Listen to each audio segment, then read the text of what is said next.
Sir, we're at the Beverly Hills Police Department. Are you Mr. Sidney Bernstein? Yes, lucky guess. Well, sir, you have 25 unpaid parking tickets. We have a warrant for your arrest.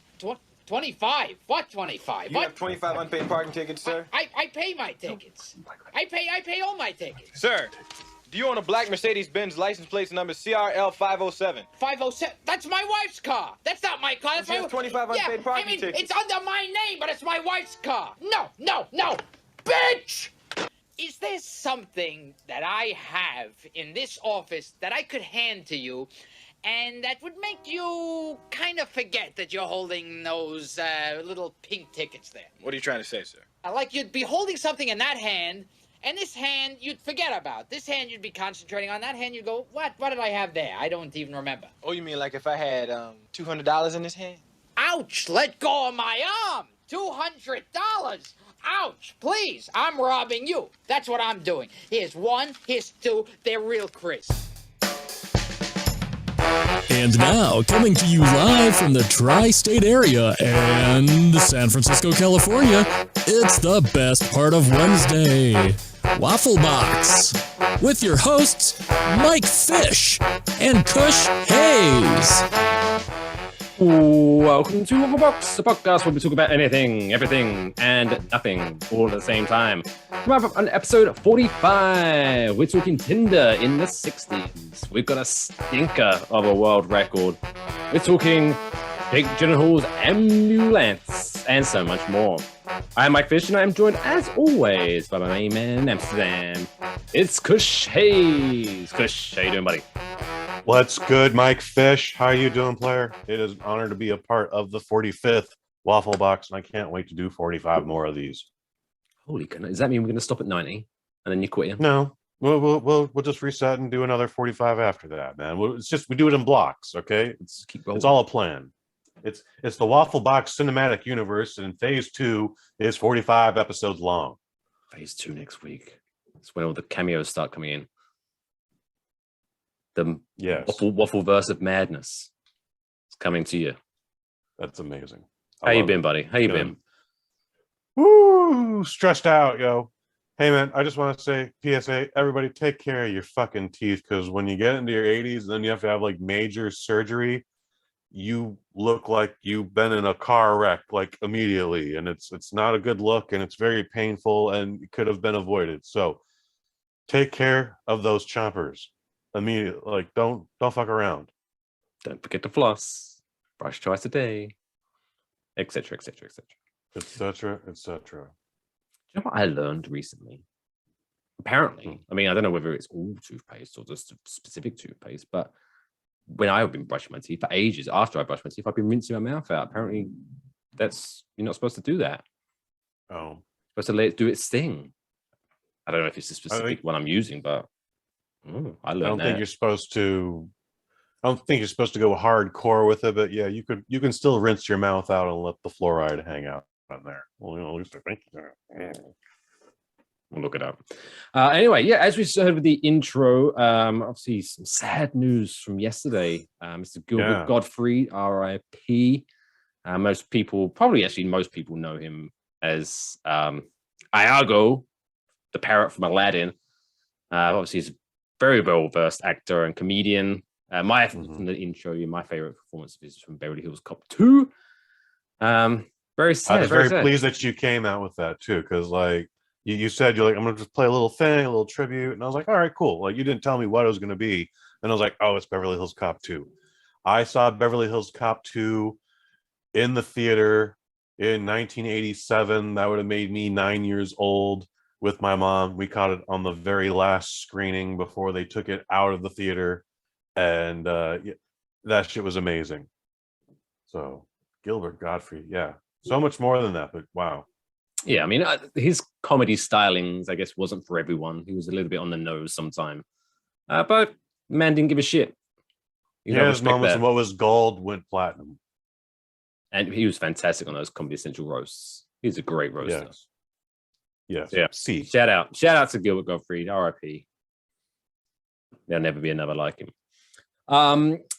Moving on, before we get into the real meat and potatoes, as I say, we've got a little bit of an update. A couple of weeks ago, obviously, we talked about the slap Heard around the world. Will world. Smith jumping onto the Oscars stage to bitch slap Chris Rock for keeping his wife's name in his mouth, which he won't do again, I'm assuming. He finally got his punishment delivered this week. What happened, Kush? What did he get?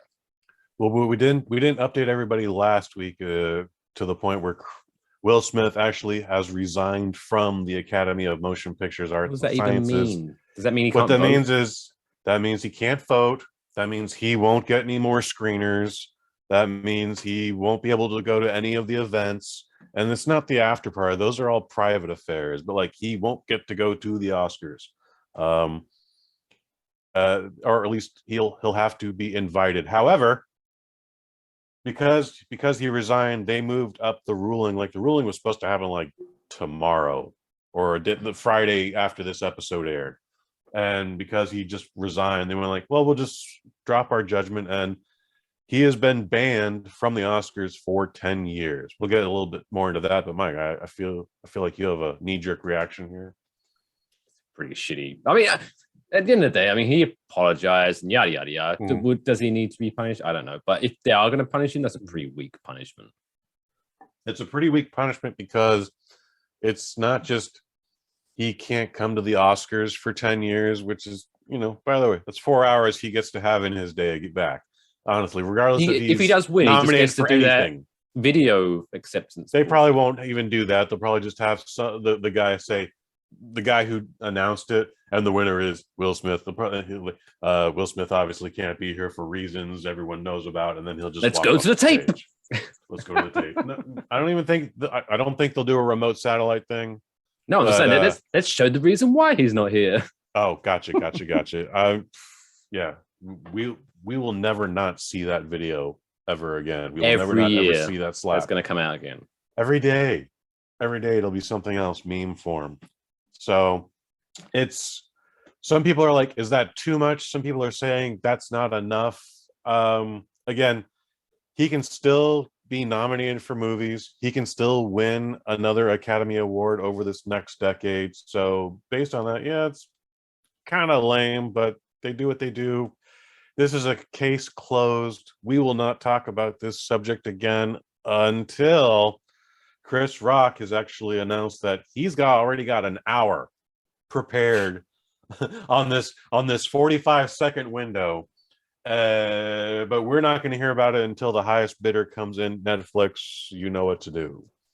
Yeah, and I'm pretty sure there was something, I think, wasn't it, because he mentioned in passing that he was waiting to do something. Mm-hmm. So maybe he was waiting for the Oscars to do the official announcement, and then now I'm going to talk about it. I don't know. It's a weak one. It's like basically like if Tom Brady did something in the NFL, like he punched a referee, and then the NFL saying, well, you can still play and you can still win the Super Bowl, but you don't get to go to Disney World. It's like, okay. Well, he would not get to go to the Super Bowl if that was the case, but I get what you're saying. Well, no, because you can still win. Yeah. Like, maybe you won't be able to go up and grab the trophy. It's definitely a pretty hollow punishment, but also like for this governing body, for this organization, for this little community that everybody watches on ABC once a year and then bitches about, they've never dealt with anything like this before. So it's brand new to everybody. I'm not saying anyone should jump up on stage next year and assault anybody, but the joke's going to be next year. One of the presenters is going to walk out with like bodyguards around them as a joke. Right. Do they do that joke? Do they try hard to just ignore it and kayfabe the shit out of it? Mike Fish. I bet Oscars are like, get all the attention. Bring all the attention. I feel 100% that you and I will be here 52 episodes from now. And let's talk about this. Do they even acknowledge this at next year's Oscars? Let's get it on the digital stream right now. What do you say? Yes or no? I'm 100%. Saying no. I say 100%. 100%. Yes. 100% yes. Okay. There it is, folks. I don't from think now. We'll see who's right. We'll see who's right. Maybe we'll drop a poll on Twitter. Having said that, I can't wait to hear Chris Rock's thing. I hope Will Smith gets more work. I hope him and his wife figure shit out, because They ain't looking too good. They're They're looking very unstable. Unstable. It's been like that way for years. Nothing's going to change. It can though if they want it to. So, anyways, I hope this doesn't get any worse. I hope we can put this behind us now, and I feel like we will. And let's move on. If only Uncle Phil was still around, he could have sold this. Ooh, Uncle Phil would have a big talk with both of them. Which one do you reckon would get thrown out of the house? Jazz still. somehow. Yeah. Speaking of love-ish, Will Smith, Jada Smith. We're going to be talking about, I said Tinder in the 60s, not quite. So, love, people searching for love. The reason this story piqued my interest is because, the old saying always goes, this old life was so much simpler back in my day. Back in the day, it used to be so much simpler. Well, this story, I feel, proves that point is not 100% accurate. Let's just say, you're kind of lonely in love and you kind of want to find that special someone. What do you do right now? You just download an app, do a little couple of swipies, and next thing you know, you're getting checked for infection. Super simple. Ooh. Maybe that's just where I am from. Anyway, these two young ladies from 1966 went way above and beyond in their search for a boyfriend. So a pair of British teenagers in search of boyfriends launched a message in a bottle into an estuary in 1966, and it was found more than 5 decades later by a litter picking crew. Members of the Scunthorpe Litter Pickers group, sounds like a fun Christmas party, that does, said they found the message in a bottle while cleaning up around the Humber estuary in South Ferriby. I always forget how weird names are in England. North Lincolnshire in England. The group Everything's named after a ham also, by the way. West Ham, East Ham, Nottingham. Yeah. Etc. So the group members opened the bottle and found a note written by the 15-year-old friends Jennifer Coleman and Janet Blankley. The letter was dated August 9th, 1966. And this is what the note said. And I quote, "Anyone who finds this note, contact Miss J. Coleman. Please write if you are a boy under 18, over 16. Very specific.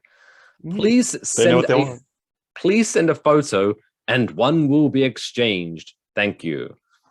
This be the earliest on record request for like a dick pic. Or am I looking too much into this? I think you're definitely looking too much into that. However, this is cute. I have to wonder if those girls went back to the launch pad like, why is there not a bottle here in return? We're just waiting for years. Just waiting now. Yeah. How long did they wait for a reply? Also, the guys who found that bottle 50 years later, like, everybody's gonna get laid, yeah. And then you hear in the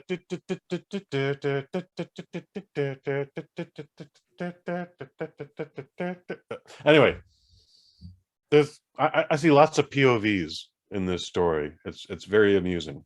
We can make a whole movie out of this just for the Lifetime Network and or the Spike TV channel, which doesn't exist anymore. You see, this would make a very good Lifetime Christmas movie. Like someone finds the bottle Christmas Eve and they fall in love. I don't know. But apparently a young 23-year-old man finds the bottle and he's like, I have to find this woman.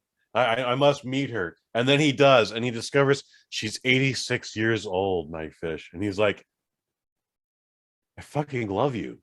I've been thinking about you every day, and you look more beautiful than I could have imagined. And then they embrace for a kiss, and then cue the credits, and international pop star Rihanna sings over the credits. Wonderful. But apparently they didn't wait very long because Coleman moved to Australia after she finished school. Oh. And it's quite funny that complicate things. Yeah. And turns out the bottle didn't help her find love. Apparently she had to wait till she was in her 40s before she finally found love. Oh. But now she's happily married. But they found her on Facebook, connected to her through a FaceTime. There's a little video on the article. It's very adorable. She's an old lady now, as you can imagine. But apparently she doesn't talk to her friend anymore. So there was no... I kind of want to know what happened there. but maybe her friend did get a response to the bottle and she didn't. So they're kind of like, fuck you, bitch, you whore. Fucked her boyfriend. Bros before hoes, or whatever the female equivalent is to that. Whatever the equivalent is. Yes, that was the whatever gender bro code was broken here was broken. Wow. See, life wasn't simpler. Took her years in a bottle. Did you ever do that as a kid? Like, did you ever do anything stupid like that? Like a message in a bottle, or like for those the time capsules, or a note on a balloon? Oh, that sounds fun. I did a message in a bottle, but I never threw it into the ocean because that's littering. So what? Where did it go? Did you just post it through someone's door? I left it on the shelf, and then we probably just threw it away. Yeah, it's definitely not hanging out around the house here. But I remember sincerely like, yo, if we're ever like stranded at sea, stuck on an island, I got the note ready. That's what I was preparing for at the young tender age of 7. I don't know how you asking for a picture from a 20-year-old woman is going to help save us, Kush. Those army guys, dear army guys, would have plenty of pictures of 20-year-old women for young Kushes. Dirty boys. But yeah, let us know if you've ever done a message in a bowl, and if you had success, hit us up Or something stupidly equivalent. Yeah, I'm trying to think of what other stupid shit I did that would equate to that. We'll have to follow up on that if we ever do. Yeah. Jennifer Coleman, Janet Blakely. Jennifer Coleman? I know Jennifer Coleman. Maybe it's her. Well, maybe she she's moved a from lot Australia older than to she America. let on to be. She's a vampire. Could you imagine? That's why she went to Australia. And then came back to San Francisco and enrolled in elementary school for Catholic school, which contradicts the vampire part because there's crosses everywhere. Where she met up with her friends Tom Cruise and Brad Pitt. Oh, snap. That happened. That was in that documentary. Good pull, Mike Fish. Interview with a Vampire. Check it out. All right, let's move on, because we got a stinker of a story for you next. Boom. For this week's dumbest world record of the week. I do love this segment. Why? Why? Why would I? Why? Why? Why? Why? Why? Why? Why would you want to do that? And again, dancing around. If you're watching the video, I forgot to pull the grey hair. Look, there it is. There it is. You've only got one gray hair? What a now privilege. Closer inspection when I get after the show. What a delight. Yeah, I'm just I can't stop staring at it now. I fucking people watching the video version. 5 just from this side this morning, Mike Fish. Like you, maybe that's one. Oh my god! Make it last forever, son. If that's the only one you get, praise God. I want to be one of those Just for Men commercials. Like, just painting my beard. Anyway, this week's dumbest world record comes to us from the Philippines. Ooh, where a man, Gerard Jesse, has a very unique talent. And he holds the world record for most candles extinguished by farting. Wow. What is it about his fart against everyone else's that is not making the fire spread out? Because maybe it's his diet. Folks, once you're done with this waffle box, you can go on YouTube and find plenty of videos of people lighting farts. Like there's methane in your ass. It's a fact. It's a fun fact. Not a fun fact at all. It doesn't say within a time period, so I'm assuming this has to be like one fart. So I wish he had to like let it out in little bursts. That's what I thought too. So he managed to extinguish 5 individual candles with one fart, which is pretty damn impressive if you ask me. I'm impressed. I'm genuinely impressed. But apparently he didn't go all the way through with, maybe he didn't want to pay the money for the Guinness World Records, because apparently this isn't an official Guinness World Record. This is not recognized by the people in the Guinness Book of World Records. Oh. What was funny is that whoever wrote this article reached out to the Guinness Book of World Records and asked them about it. And the person, it was obviously like maybe like a receptionist or someone. They didn't really give a shit. It was like the spokesman said, I just went through our database and this record's not recognized. So they messaged phone him up. Is there a record for most candles extinguished with a fart? Please hold.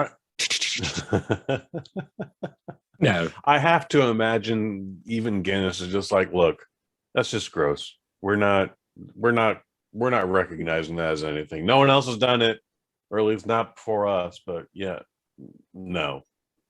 Just think of the poor person who had to hold the fucking candles. I mean, I would imagine they would just be lined up. No, there's a picture. Someone is holding this block of wood with the candles on. I'm going to assume he has to have like a face mask because you don't want some. Gets a little bit too excited. He wants to push out that last one, and then suddenly shots. Oh, could you imagine?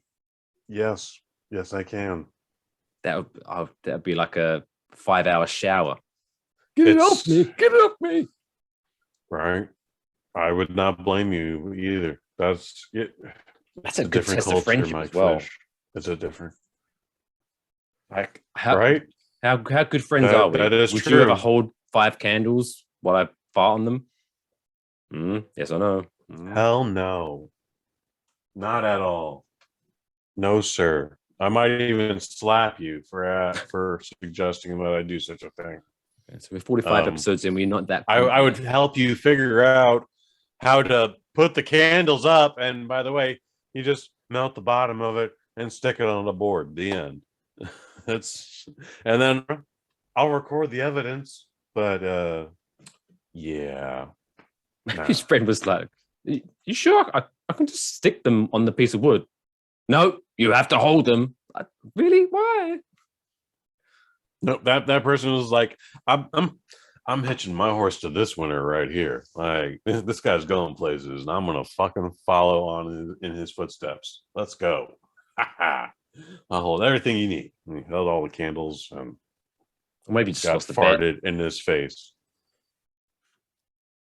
Now that depending on how he held the candles, and Mike, you've apparently seen the photo. I have not, but I can see a total situation where he's holding those candles, however he's holding the candles, and just when your boy farts, he goes.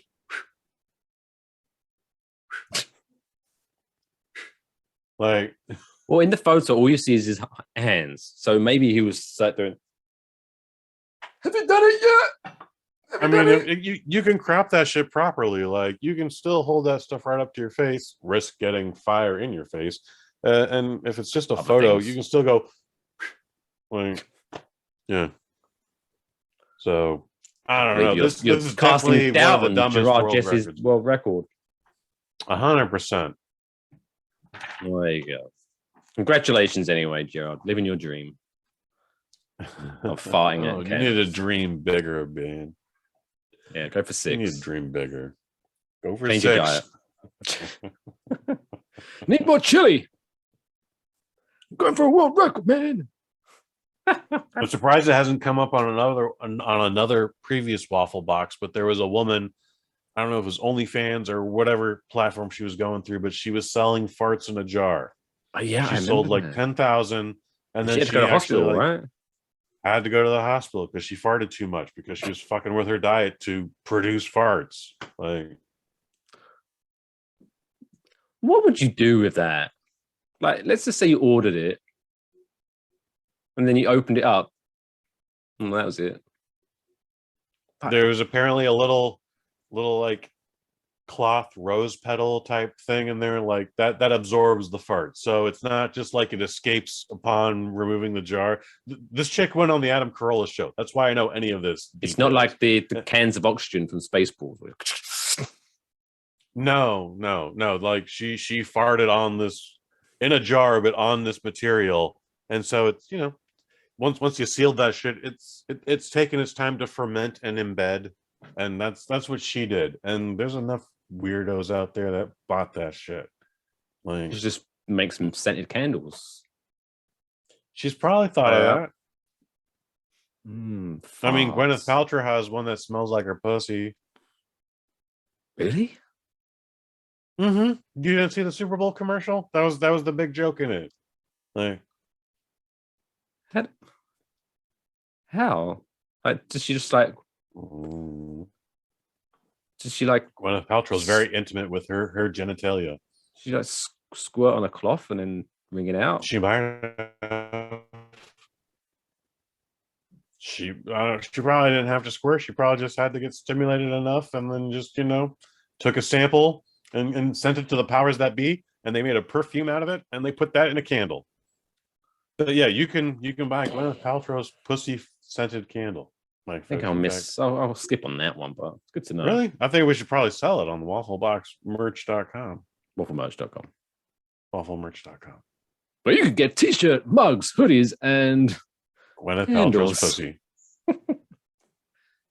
Yeah, maybe. Not just any candle. Gwyneth Paltrow candles. What other celebrities could be like you can get a candle that smells like Channing Tatum's dick. There's an audience for that. There's an audience for that. Magic. If there wasn't before, it is now been put out there in the universe, Mike Fish, and you created that. Copyright Wafflebox 2022. Anyway, let's move on because this has gone weird. Still to come on this week's Wafflebox, we've got the middle show quiz coming up after the break. Then we've got the trapdoor, Kush's movie review, and so much more. So stick with us, and we'll be right back after this break.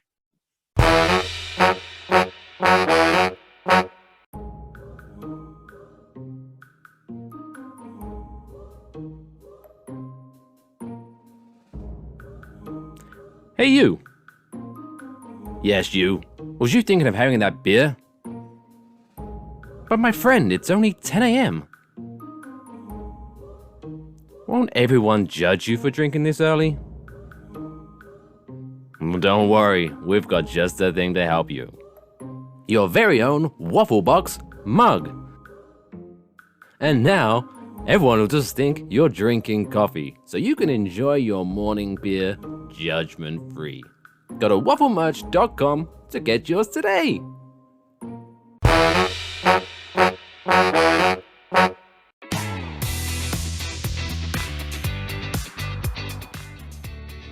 Welcome back to Waffle Box. Still to come on episode 35.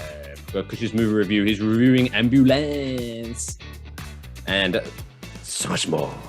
But of course, it's the middle of the show. So now it's time for the middle of the show quiz. Middle of the show quiz.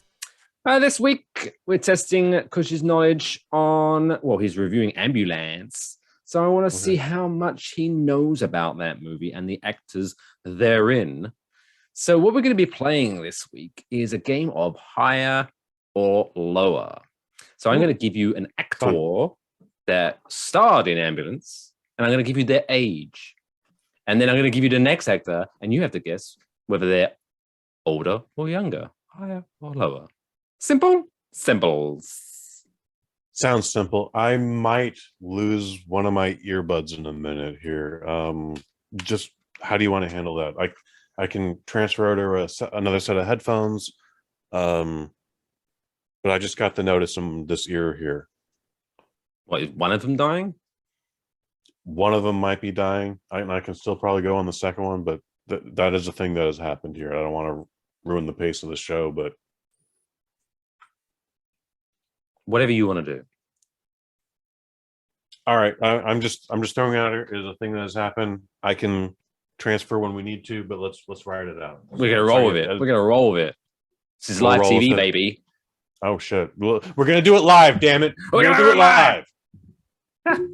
Anyway, don't try to give your excuses of why you're gonna lose this week because you won last week. I've got to get you back. Okay, so actor number one is a person I've never heard of, but his name is Jackson White, who stars in Ambulance, apparently. Oh, and he is aged 26. Okay. So your next one, whether you're going to go higher or lower, is Rapper Wale. Is he older or younger, higher or lower? Wale, 26. I believe, is older than 26. He is And I know 37 years old. Oh, wow. Yeah. I know that Yeah, name. my I don't fault. know any of his music, but he's a big part of the pro wrestling Yes. community these days. He has regular Wale Manias events. Mhm. So Wale 37. Next is Isa Gonzalez. Isa Gonzalez. Is she younger or older than Wale?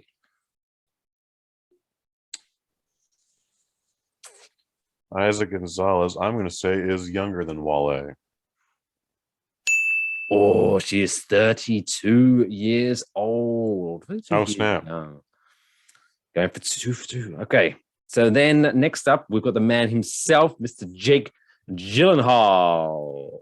Is he older or younger than Isa Gonzalez? Older. Oh, he's 41. Look at that. You're not going for a clean sweep here. 3 in a row. So Jake Gyllenhaal's 41. Next up is, I do apologize if I'm pronouncing this incorrectly, but it's Yahya Abdul Mateen. The second. The sequel. Second. It's always better than this first. Is he older or younger than Jake Gyllenhaal? He's younger, but not by much. Oh, he is 35 years old. 35. Oh, you went away from the clean sweep. Finally is Mr. Garrett Dillahunt. Garrett Dillahunt. Is he older or younger than 35? I'm going to just say older, but I don't know who that is. Oh, he's 57. 57 years old. Clean sweep. 5-0. I didn't even get to use the buzzer. You crushed it. 5-0. Dude, I literally lost my ear in that one, too. Amazing. Done. Well done. So that's, you win this round. So that's 2-0 now. I need to get a good one for next week. I need to start winning. I think I got winning back. So that's the middle of the show quiz. Well, because he knows his shit. And he'll be talking about ambulance coming up in a moment. But of course, next segment, we've got to remove things from the annals of time, from history, as we now welcome you to the trapdoor.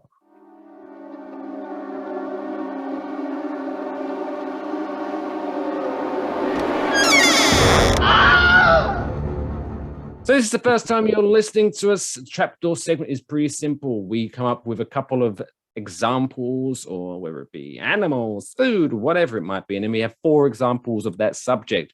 And then we have to decide which one of those 4 is going to be removed from history because it's trash and will never be heard of again. How are we doing with the audio? Can you still hear me, or do you need a couple of seconds to switch over there? I can still hear you, but I want to just do this here if I can. Okay. Okay. Oh, yeah, there you are. Okay. So this week, if you didn't already know, I mean, how didn't you know? It should be marked in everyone's calendar. Today, Wednesday, the 13th of April, is National Scrabble Day. So we're doing a board game themed trapdoor this week.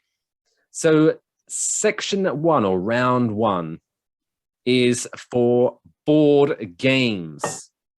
So the 4 options that we have are Monopoly, Connect 4, Jenga, not necessarily a board game, but you know what I mean, or Snakes and Ladders, or as if I believe you call it over here in America, Shoots and Ladders. Oh, why do you guys call it Snakes and Ladders? Because on the board there's snakes and you slide down the snake, apparently. Oh, well, it's just a slide. Why we call it a shoot? Why it's not slides and ladders? I don't know, but it's who in England decided that if you see a snake, you just slide down that shit. Stay away from the snake. All right, snakes and ladders is gone. All right, fuck that shit. Really? Yes, immediately because look, what were our options again? Monopoly. Monopoly, Snakes, Ladders, Connect 4, and Jenga. Jenga's a fun drinking game. Everyone gets that. What was the third one? Connect 4. Connect Four, very simple. Tic-tac-toe, but it's with 4 things. All right, we didn't change the name on any of those 3, but Snakes and Ladders, get the fuck out of here. Even though Monopoly just ruins lives It's lasts about 5 hours. There's a whole documentary about professional Monopoly players. They finish that shit in 20 minutes. That doesn't sound. I don't want to hang around with professional Monopoly players. They are cutthroat.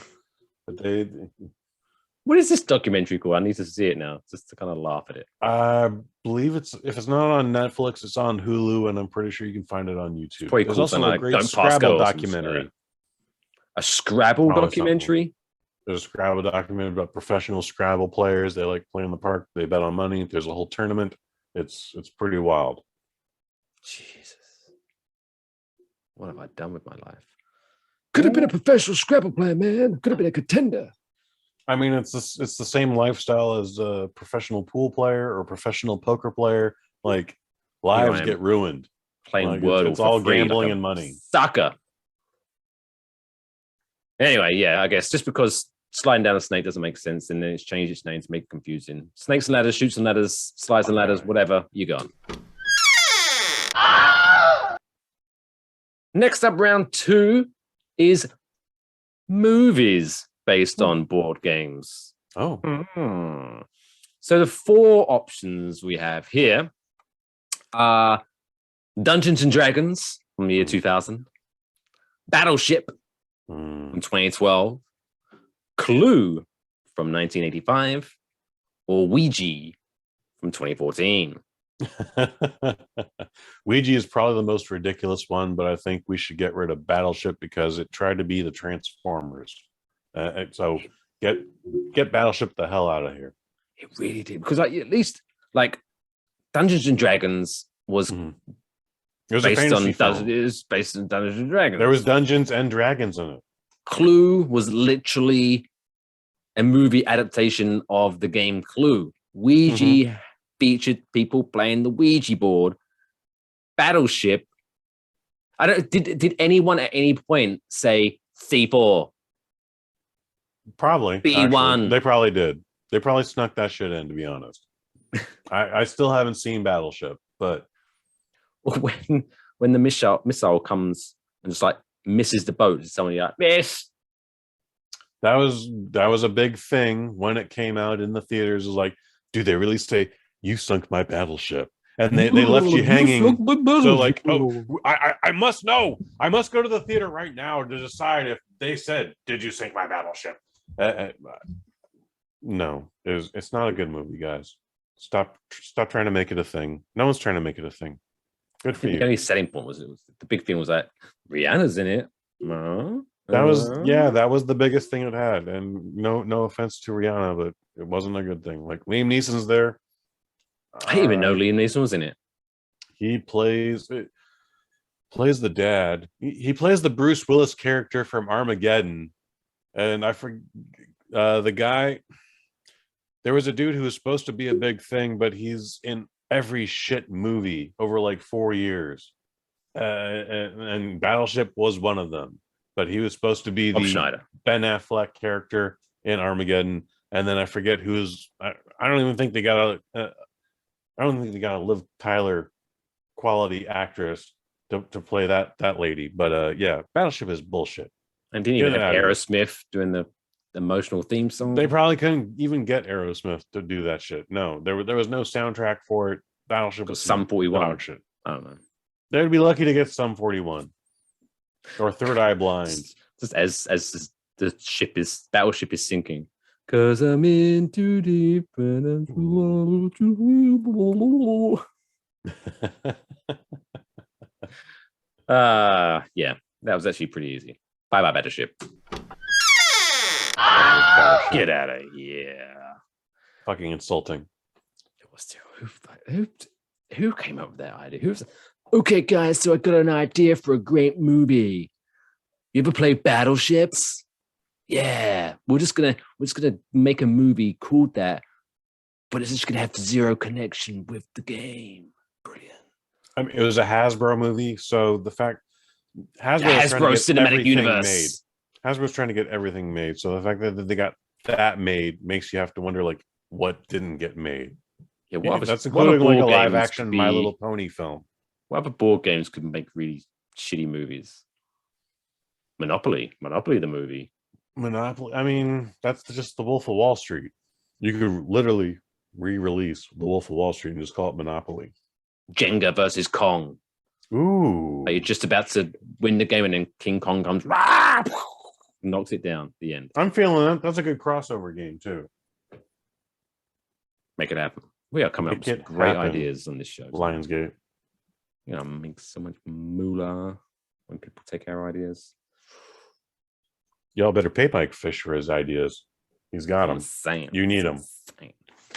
All right, talking about from bad old movies to potentially bad looking new movies. It's now time for Kush's movie review. Dun, dun, dun. Kush's movie review. Ambulance, starring Jake Gyllenhaal. Question: is it as bad as it looks? Take it away. I think, as I predicted last week, the story is fucking stupid as shit. All right, it's not a good story, but it is absolutely entertaining. You should see this in a theater. I think you'll still have a good time watching it at home, either on your physical media or your digital media. It's what if Michael Bay did a Grand Theft Auto movie? What if Michael Bay got to make a Fast and Furious movie? This is it. All right. There's plenty of fast pussy cars in it. There's a lot of action in it. Mad Max, again, like, it's 2 hours of just driving through Los Angeles. There's still a lot of ridiculous in this, but I had a great time the entire 2 hours and 12 minutes that it is. Yes, it could be an hour 45 and be so much better, but it is a lot of fun. I don't necessarily think it's any more violent than any other movie out there these days. I don't think it's more violent than the Batman, but it is rated R for two reasons. One is the movie starts out with, well, our hero who is played by Eliza Gonzalez. You know her from Hobbs and Shaw. You know her from a couple of things, but this is her big movie. She plays a paramedic.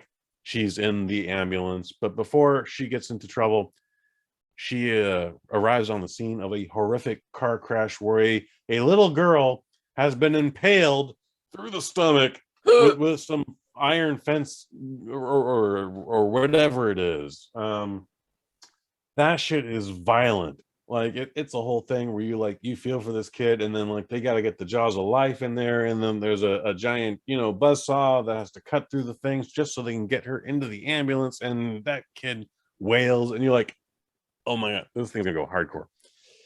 There's another scene where they have to do surgery in the ambulance, and the spleen bursts and blood goes everywhere.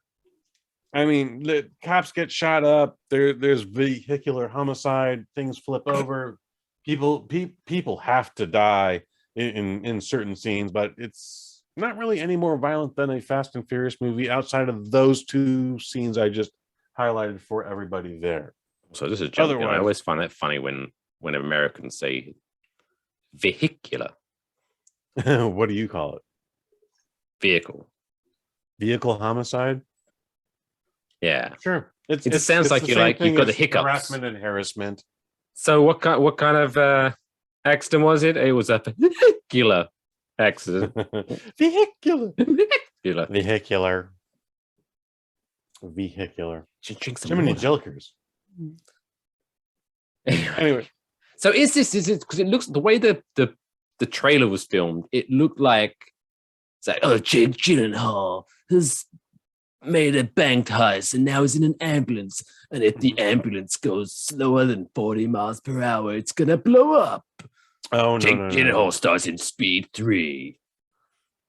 I don't know what trailer you saw, but that's definitely it was just the whole trailer was just him in the ambulance driving fast, and then him yelling at the other guy, and then she would pipe in and they would all be yelling. It was just a bunch of yelling and driving. That's all I saw. Okay, that's fair. I can tell you this: Jake Gyllenhaal is the worst of bad guys.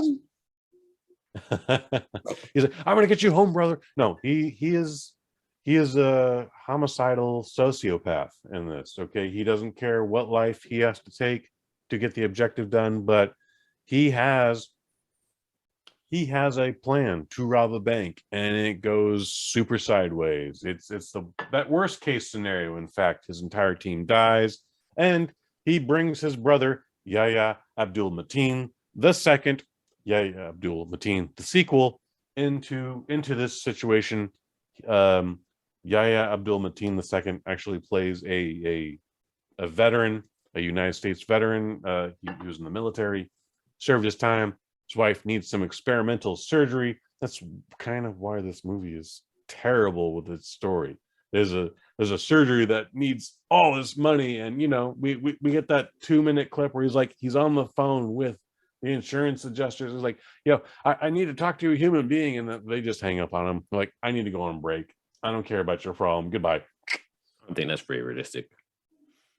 It could be realistic. It could be unrealistic. I've been on a lot of bullshit calls. No one's ever cut me off to go on their break. However, with this in mind, the movie is still entertaining. Okay, it's a 2-hour car chase. It could be a lot shorter. Should be a lot shorter. The bank robbery is probably stupid because no one covers their goddamn face. I still don't understand this part of the film where no one went in with a mask. You got some cartoon characters. You got the guy from Brooklyn who goes, "Hey, officer, I'm going to send you a cannoli for helping me fix my engine. Thank you." You got a. Can you put on a mask, please? I don't believe in masks. They don't do anything. We're trying to rob a bank. I don't give a shit. Just cover your fucking face. Yeah, right.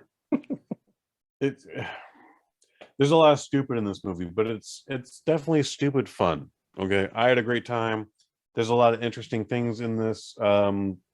They promised a lot of fancy drone footage, which they kind of deliver on, but they cut off because it's hard flying a drone. Like you see this thing doing all these amazing curves. It's actually like going parallel with a helicopter, and then something happens that we don't get to see because they cut it short every time. Every time you get to see some super sexy drone footage, it gets cut short. Give the people what they want. Give Kush Hayes what he wants. He wants some super sexy drone footage to its potential. However, if you before this, if you got the sexy drone footage though, and the movie was 20 minutes longer, would you mind? If it was 2 hours and 32 minutes longer, yeah. You got some sexy drone footage. Would you? I can have my sexy drone footage, man, but we need to condense our story, man. Like I don't just veg out to this shit. It's gotta be a cohesive story. So the ending is super unrealistic. Eventually it does end. Everybody, the day is saved. Spoiler alert. Nah, no spoiler alert. We're just gonna if you want a very good chase film on the level of a Mad Max Fury Road, this is it. I'm going to go on a limb here, though. Break it down. And I'm going to say anyone that's watching or listening to this show Mm-hmm. is not thinking, please don't ruin Ambulance for me. I haven't seen. That's fair. That's fair. But I'm not going to do it anyways. Otherwise, a very low 4 out of 5. But it was definitely entertaining. Ooh, I had a great time. There's four. times where I'm on the edge of my seat. Like the action is very good. The chases are very good. The footage that they could capture was fantastic. Like this Michael Bay with a low budget that's not a Transformers film. Fucking A, dude. Go get it. What's a Michael Bay low budget? Like 300 million? No, this movie was made for like less than 50 million. For them growing up. Yeah, man. Learn how to handle Pain money. and Gain was the same thing. People gave it shit. It's a ridiculous story. It kind of got a little I don't know what the word to use for it, but stylized, a little over stylized. People had a problem with like, oh yeah, these guys just like murdered all these people just to live live a lavish lifestyle. And Michael Bay tried to make it funny. But to play devil's advocate here, if you're going into a Michael Bay movie and coming out saying that was a bit over the top and unrealistic, what was you expecting at this point? That's why I compared it to Grand Theft Auto, the movie, or a Fast and the Furious entry. So, yeah, this is entertaining. It was way better than I thought it was going to be. The story is still stupid. Action, top notch. Well, 4 out of 5. It's better than I expected. Check it out. Same. Peoples. Same. Better than I expected. Well, that was nice. That makes me feel all warm and fuzzy inside. Could still be shorter. If it was shorter, it would be a 5 out of 5. The only thing I've given a 5 out of 5 this year is Jackass 4. As much as the Marvel Cinematic Universe, I'm not saying that they were the first movies, but that has definitely made people go, I was going to make this movie 90 minutes, but fuck it, I'm going 2 hours and 20 minutes.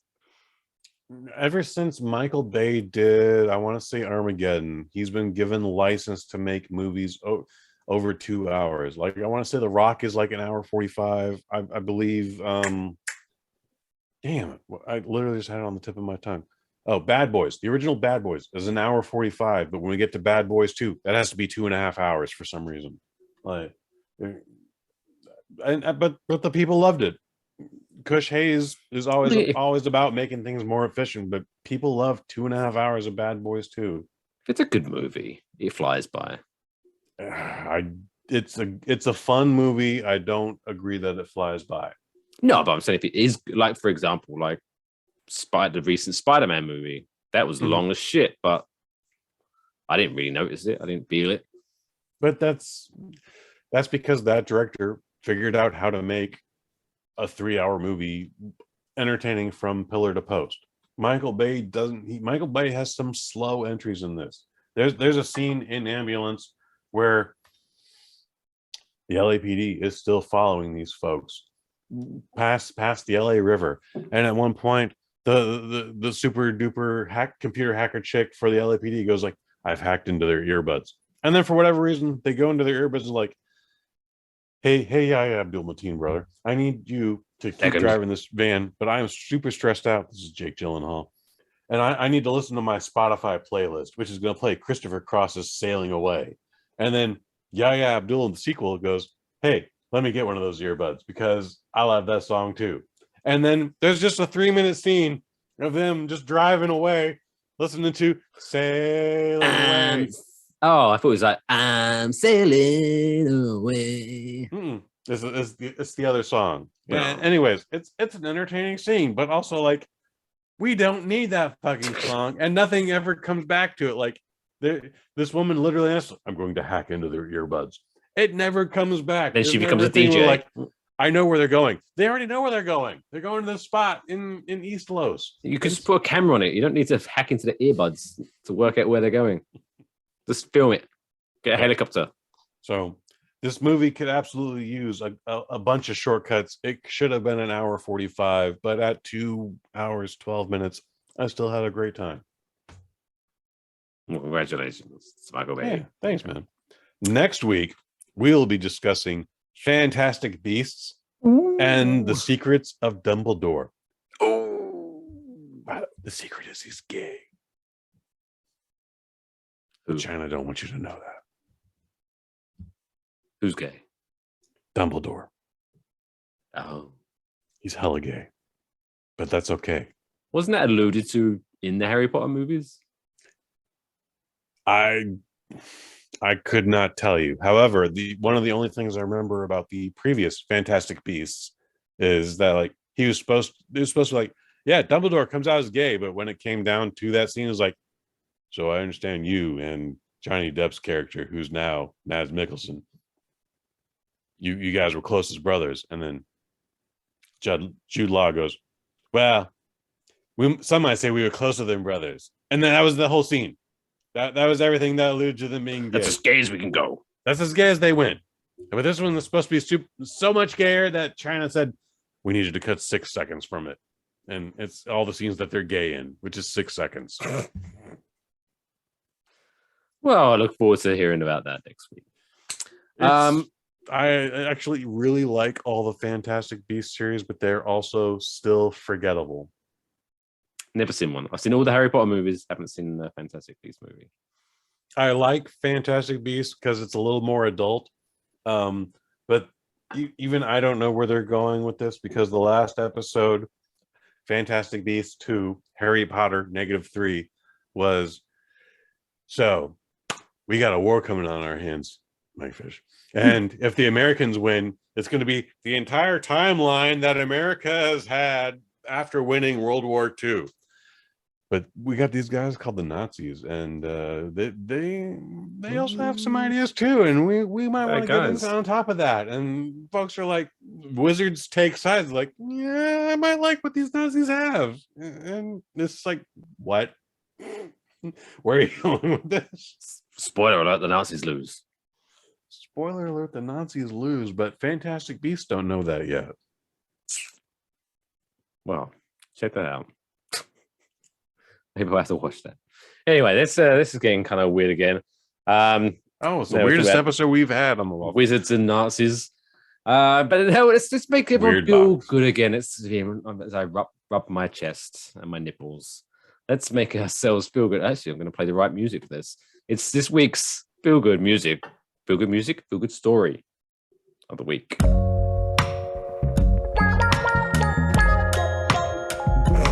That's the coolest fucking story I've ever heard in my entire life. That's insane. Can I hear it again? Here's to another 45 episodes. This week's feel-good story of the week comes from a unsuspected character. So who thought Mr. Gordon Ramsay would be featuring in our feel-good story of the week? Actually, this came a couple of weeks ago, but for some reason, such a cunt. I thought I'd talked about this, but obviously I didn't, so I'm bringing it back, baby. So Gordon Ramsay, yes, everyone knows him as the sweary, angry man on Hell's Kitchen and Kitchen Nightmares, etc., etc., etc. But a couple of weeks ago, he was appearing on BBC Radio 2 over in England on their breakfast show when a school cook phoned into the show to ask him for some help. She said, and I quote, "I'm cooking here on my own. I'm working here in a school kitchen and my chef has got off sick. I've got another one off." I don't know why I'm doing this voice, but I've got another one off with COVID and just wondered if Gordon would help me today. Give me a hand after this interview, please. That's coming from Tina Clark, who is the kitchen manager over in, and as we alluded to at the beginning of the show, weird places in England. She works at Edward Peak Middle School in Biggleswade in the UK. Jesus Christ. Biggleswade. That sounds like this is from I Harry feel like Potter. you just described Harry Potter 4. Yeah, I was going to say. Oh, you guys, I'm Harry Potter. I come from Biggleswade, and I'm now Dumbledore's gay. I didn't know he was a Nancy boy. As they would say in the 60s, I guess, no, 40s. Oh, definitely. They would definitely call him a Nancy boy in the 40s. I'm sure they had all sorts of colorful limericks. Oh, I bet. Anyway, so although Gordon Ramsay said of himself he wasn't available, he offered to dispatch one of his chefs to the school. And very, very quickly, not thinking much of it, the school gets a phone call and just simply saying, "Your chef will be with you in an hour."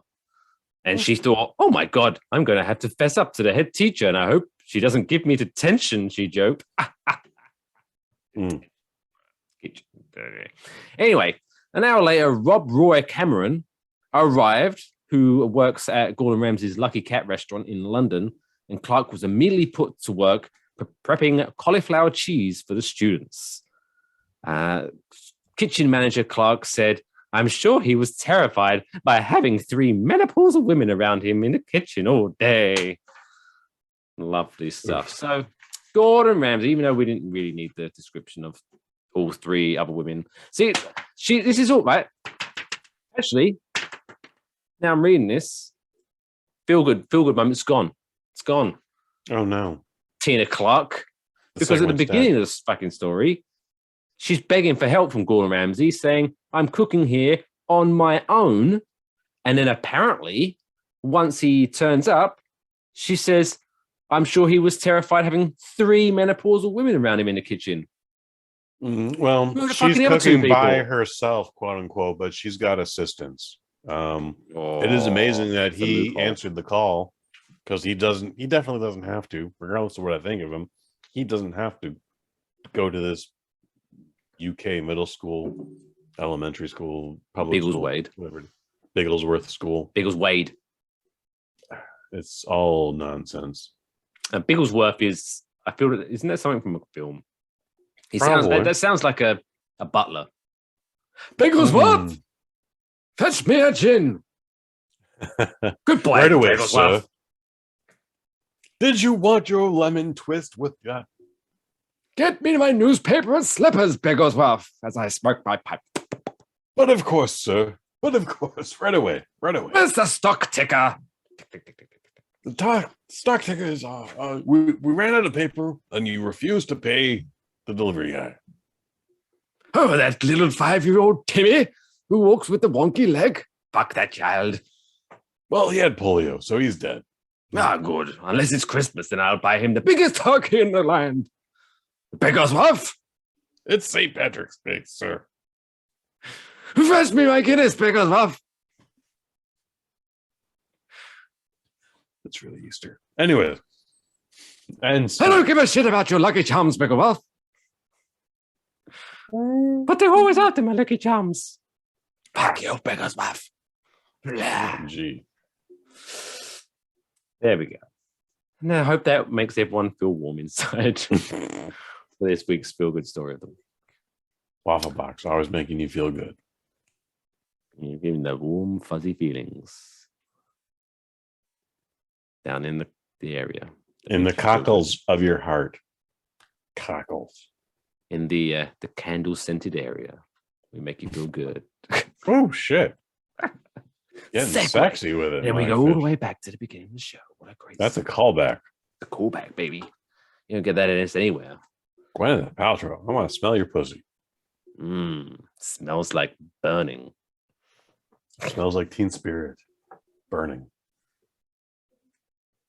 Anyway, so that's enough for this week's Waffle Box. What have the good Syrup Squad members got to look forward to in the next couple of days over at the BossNet network? I think we've got some new podcasts coming up over there, right? Definitely got some new podcasts. We just released episode 11 of the Kick-Ass Movie Podcast yesterday. Me and Master, the director, Len Kabaczynski of Pact of Vengeance. We talked about Lorenzo Lamas in Bounty Tracker. It's a fun movie. It's a fun episode. You should absolutely check that out. But this Friday, check out check out Microdose number 113, where I speak with David Torres and we talk about his movie Future Fiction. It's maybe the first film filmed entirely on a 360-degree camera. What? And it's got some of the coolest visuals that you've never seen before. And this movie is hard to see. I don't know where else it's playing. I have a couple links in the episode, but you have to check out the Microdose number 113 to find out. All of those episodes, make sure you go to bosnet.family on the old internet browser. There you go. You're always good about that. Thank you. And of course, I mean, now you get early access. We're not kind of going to push it big time, but we're going to be officially launching our extra waffle. We're going to really push because it's always Patreon. So the first of the month is when they build. So we're going to let you know, just build up. Make sure May 1st, you'll go to extrawaffle.com, sign up if you want to support us monetarily and get some extra bonus content, extrawaffle.com. If you want to buy some merch, you can go to wafflemerch.com as well. Make sure you follow us on all our social media networks at Facebook, Twitter, Instagram at WaffleBoxPod. Go to enjoywafflebox.com for all the links. If you are listening to us, don't forget you can watch us on YouTube. If you are watching us on YouTube, don't forget you can listen to us on all the podcast platforms as well. I'm at Mr. Mike Fish. He is Kush_Hayes. And until next week, don't forget to take care of yourselves and each other. That's all, folks.